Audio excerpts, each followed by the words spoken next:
And back in Abuja, the leadership of both chambers at the National Assembly are set to meet with President Bola Tinubu over the persistent insecurity in the country.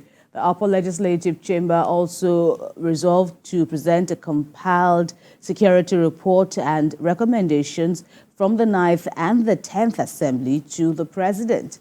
National Assembly correspondent Tijesu Adeoye reports. Coming under Order 41 and 51 of the Senate Standing Orders, Senator Odende draws the attention of his colleagues to fresh terrorist attacks in parts of Benue State.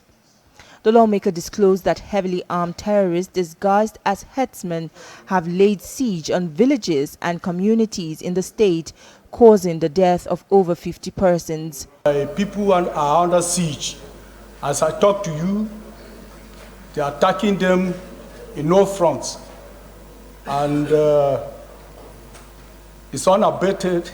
It is clear from the contributions of lawmakers to the motion that they are becoming increasingly frustrated by the daily reports of killings and kidnappings. If you continue to do the same thing over and over again, and you do not get, you get the same answer, nothing being done. Why do we have to continue to do the same thing? Humongous amount of money have been allocated. We have not done our constitutional oversight responsibility to ensure that that money is judiciously utilized. Even in the previous assemblies, that this thing is not working. And we have to find something that works.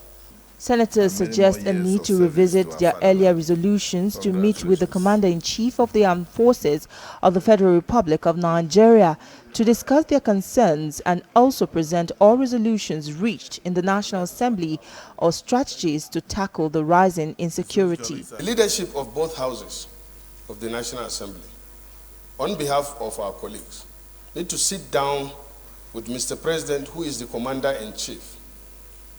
Our securities have the capacity. All they need, as I said, is team, training, equipment, motivation. A situation where over 50 people are being killed in a day will not be pleasing to anybody, including even the leadership of the country. So now that you have brought this to the fore, I believe the service chiefs are listening. After adopting all resolutions captured in the motion, the Senate observed a minute of silence in honor of lives lost to the deadly attacks carried out by terrorists and bandits across the country. Tijesu Adeoye, TVC News, Abuja. And President Bola Tinubu has signed an executive order on oil and gas reforms to improve the investment climate and position Nigeria as the preferred investment destination in Africa. The president initiated the amendment of primary legislation to introduce fiscal incentives for oil and gas projects, reduce contracting costs and timelines, as well as promote cost efficiency in local content requirements.